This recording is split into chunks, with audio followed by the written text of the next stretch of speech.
You have been the perfect girlfriend material, shown interest, been supportive, made yourself available, and still watched him treat you like an option.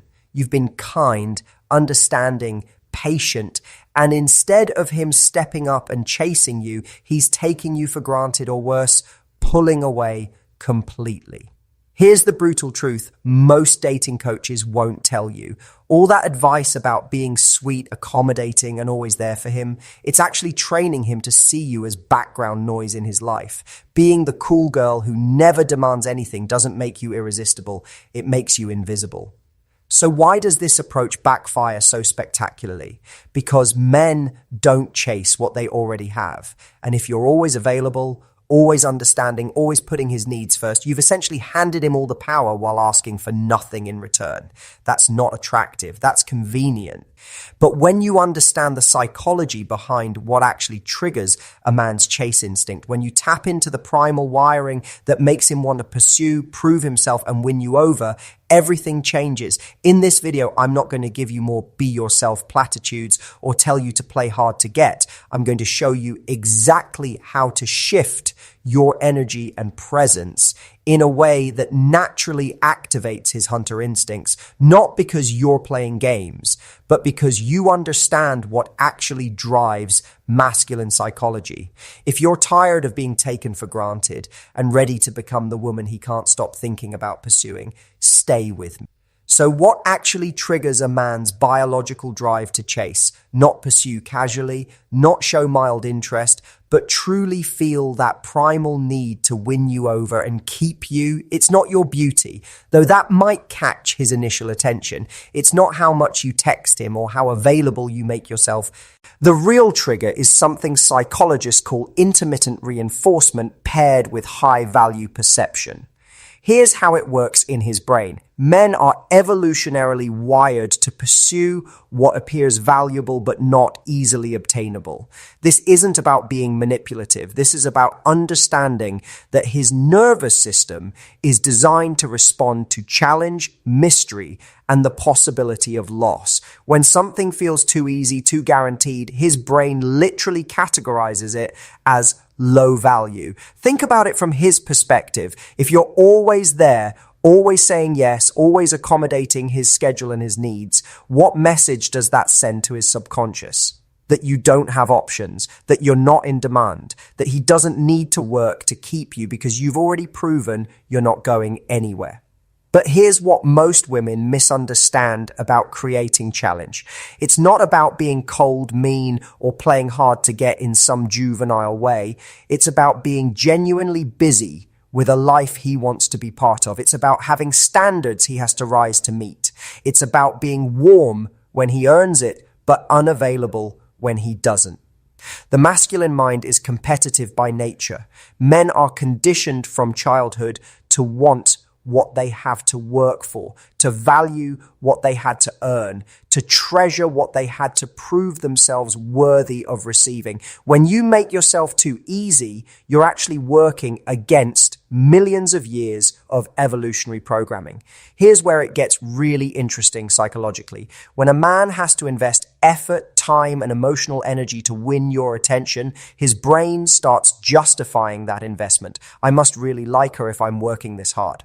She must be special if I'm putting in all this effort. That's called cognitive dissonance, and it's one of the most powerful forces in human psychology. But there's a crucial difference between being high value and being difficult. High value means you have standards, boundaries, and a full life. Difficult means you're creating obstacles for no reason other than to create obstacles. One makes him want to step up, the other makes him want to step away.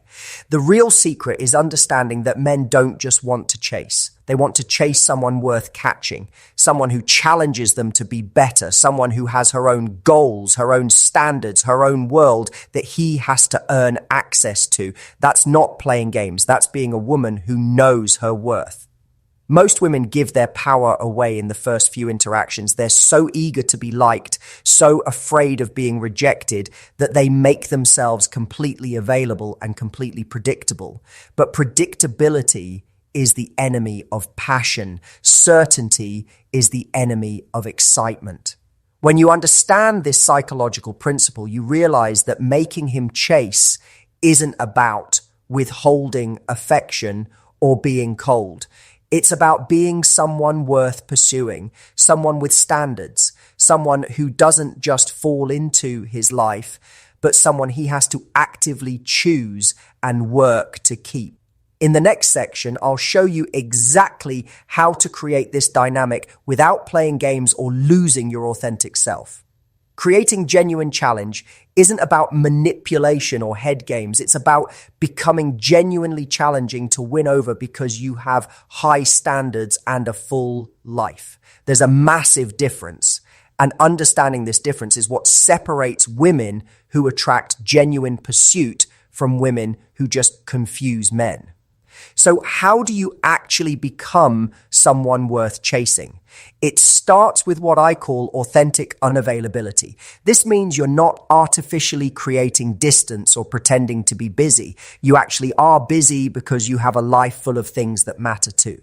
Oh, you have goals you're pursuing, friendships you're nurturing, passions you're developing, and standards you're maintaining. Here's the key principle. A man should feel like he's earning access to your world, not like he's the center of it from day one.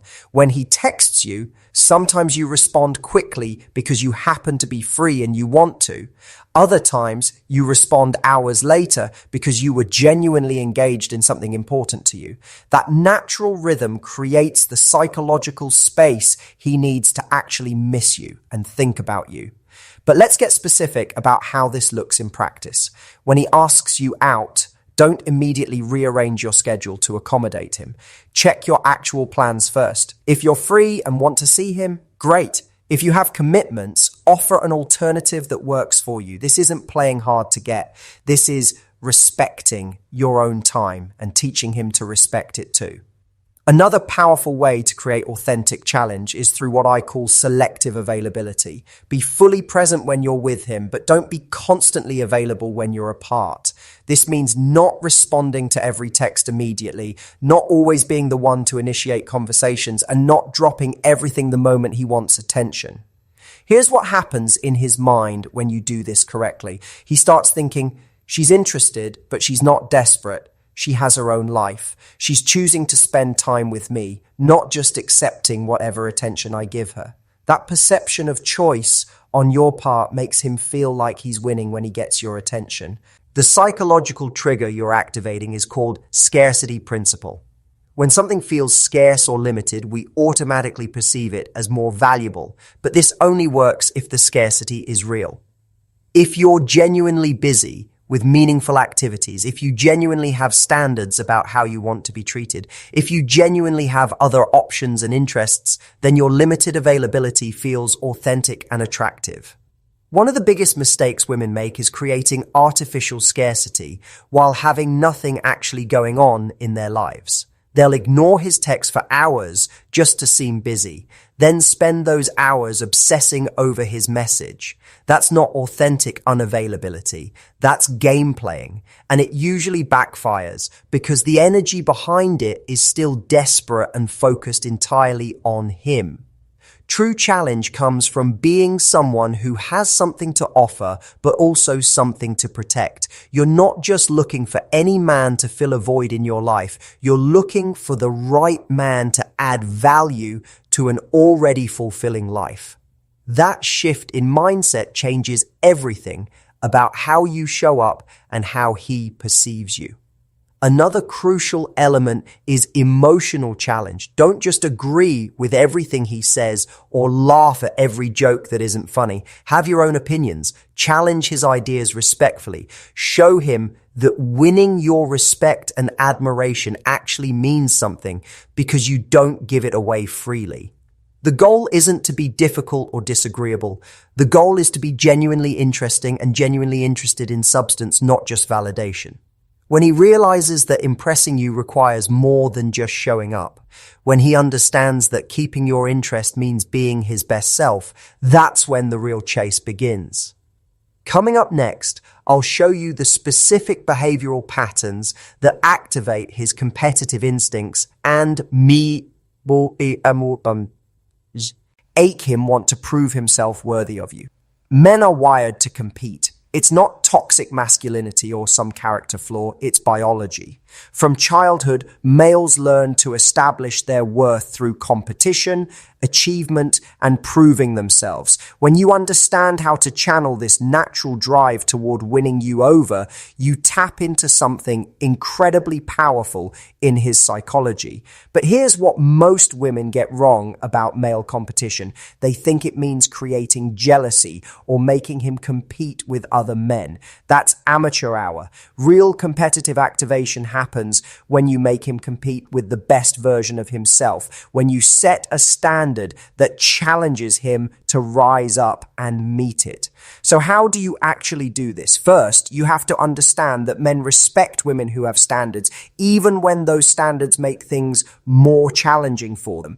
Actually, especially when those standards make things more challenging, a man will complain about a woman with high standards, but he'll chase her. He'll settle for a woman with no standards, but he won't pursue her.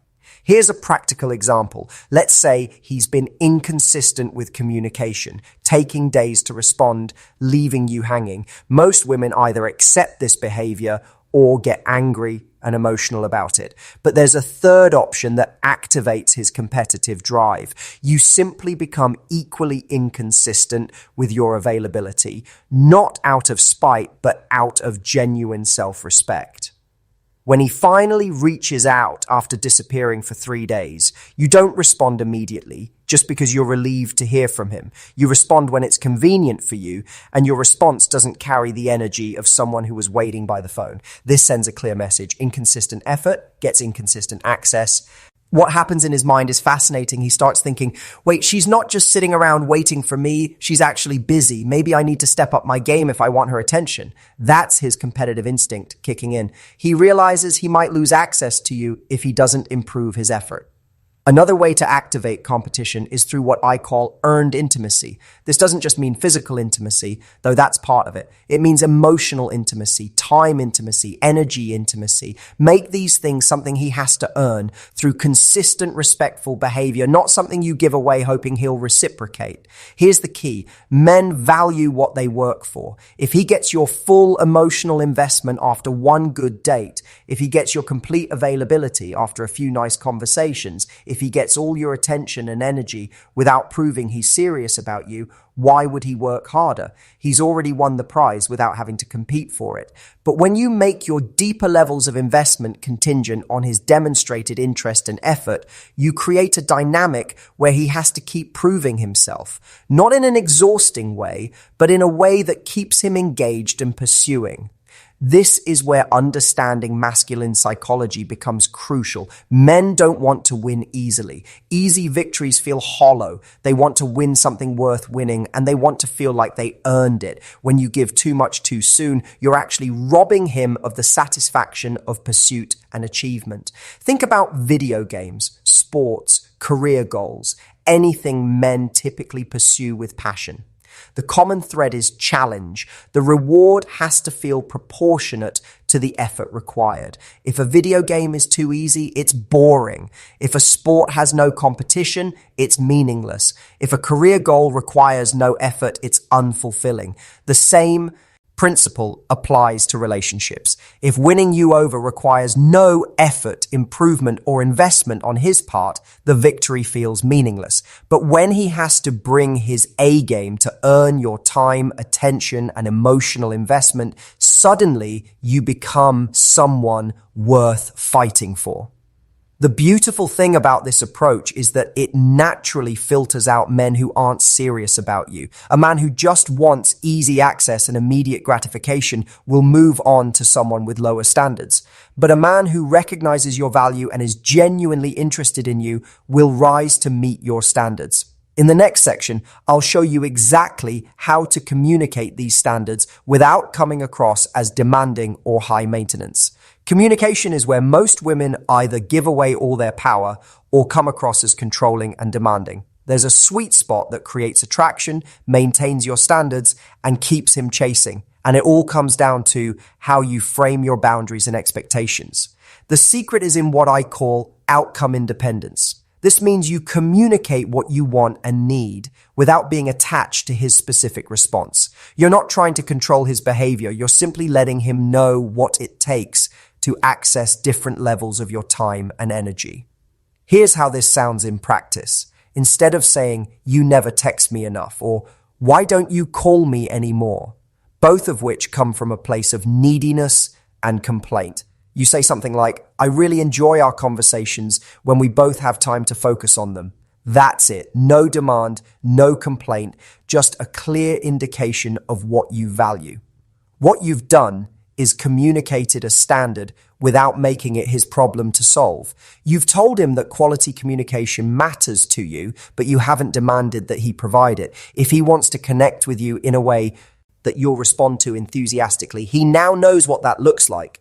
This is where most women lose the game entirely. The moment he starts pulling back, becoming less available or seeming less interested, they panic and do exactly the opposite of what would actually bring him back. They chase harder, become more available, and essentially reward his pulling back with increased attention. Here's what you need to understand. When a man pulls back, it's not necessarily about you.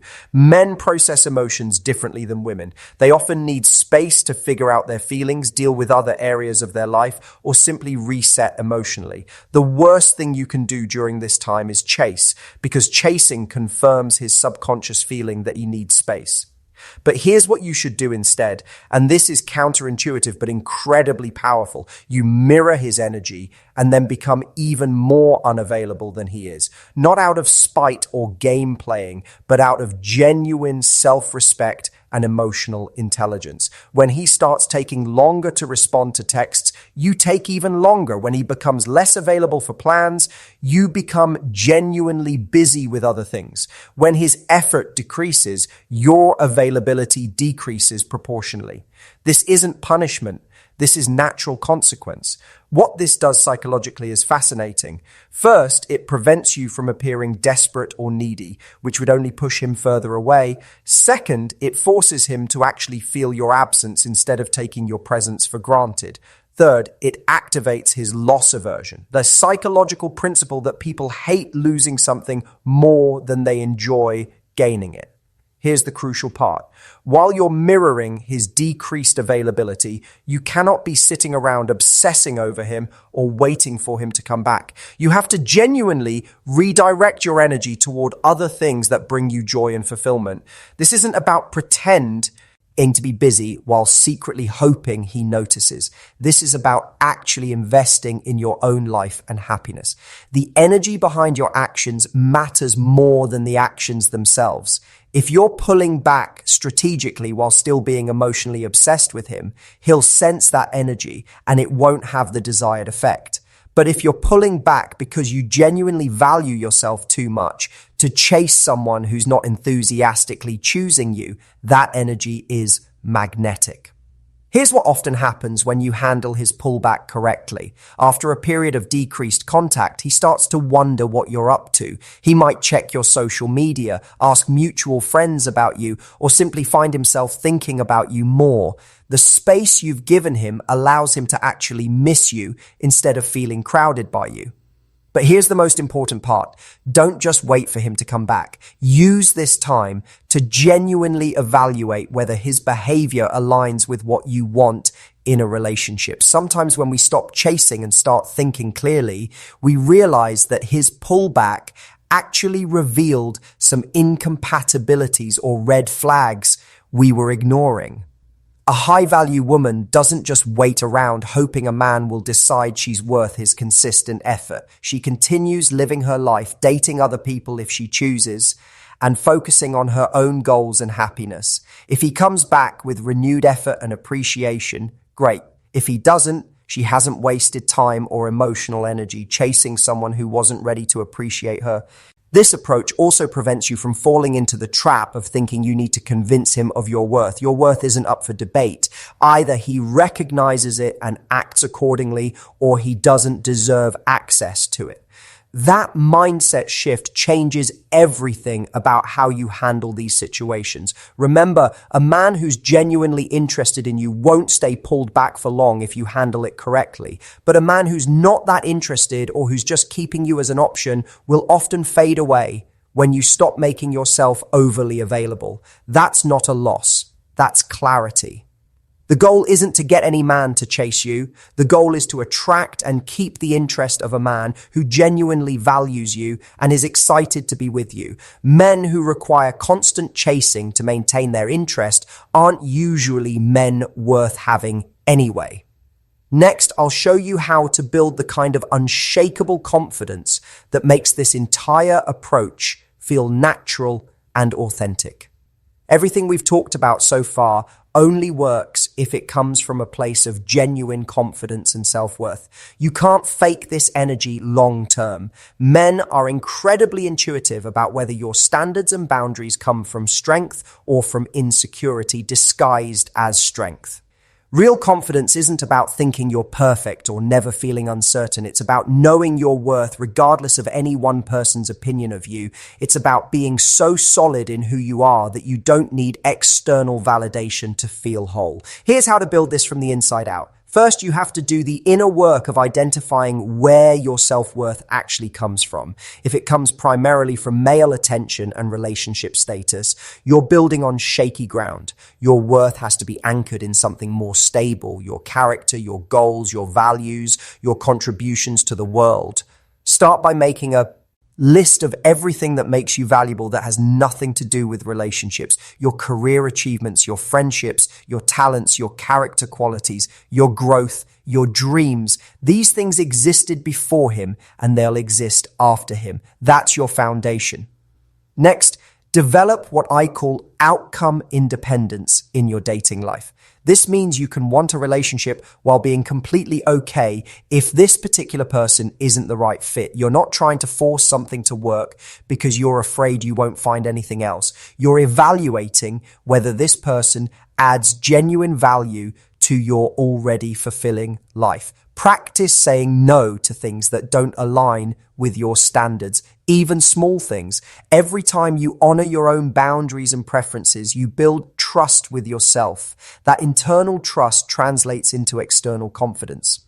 Also, invest heavily in your own life outside of dating. Pursue goals that excite you.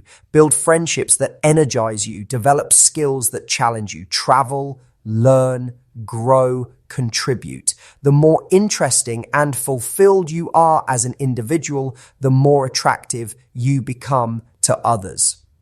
Here's a crucial mindset shift. Stop seeing being single as a problem to solve and start seeing it as an opportunity to create the most attractive version of yourself. When you're genuinely happy and fulfilled on your own, you attract people from a place of strength rather than need. Remember, confident women don't chase because they don't need to.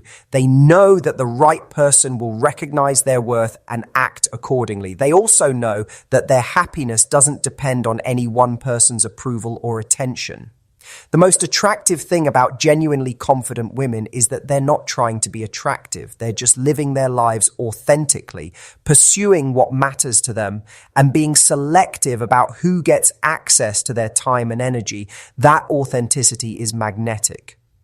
When you reach this level of inner confidence, everything else we've discussed becomes natural. You're not playing games or using techniques. You're just being a woman who knows her worth and expects to be treated accordingly. A man doesn't have to chase you because you're manipulating him into it. He wants to chase you because he recognizes that you're someone special, someone worth earning, someone who adds genuine value to his life. We've covered the psychology behind what makes men chase, how to create authentic challenge, ways to activate his competitive instincts, strategic communication, handling his pullbacks, and building unshakable confidence. Now, let me tie this all together with the most important truth of all. The woman a man can't stop pursuing isn't the one who needs him the most. It's the one who chooses him most intentionally. She doesn't chase because she doesn't need to. She doesn't play games because she's too busy living her life. She doesn't have to create artificial scarcity because she's genuinely valuable and genuinely busy with meaningful things. This woman has standards not because she's trying to be difficult, but because she knows what she deserves. She communicates clearly, not because she's trying to control, but because she respects herself and others enough to be honest. She maintains her boundaries, not because she's playing hard to get, but because she's protecting her energy and well-being. Most importantly, she's not trying to get just any man to chase her. She's living her life in a way that naturally attracts men who are capable of appreciating and pursuing a high-value woman. She understands that the right man won't need to be convinced of her worth. He'll recognize it and act accordingly. The goal isn't to become someone you're not. The goal is to become the most confident, authentic, and intentional version of who you already are. When you do that, you won't have to make men chase you. The right men will naturally want to pursue, impress, and keep someone who obviously values herself. Remember, you're not trying to be chased by everyone. You're trying to be pursued by someone worthy of you. There's a big difference. The techniques and mindsets we've discussed will filter out men who aren't serious while inspiring the right man to step up and prove himself worthy of your time and attention. You deserve to be chosen enthusiastically, pursued consistently, and valued deeply. When you believe that and live accordingly, everything changes. You stop settling for crumbs of attention and start attracting the kind of love and pursuit you actually want. The power has always been yours. Now you know how to use it.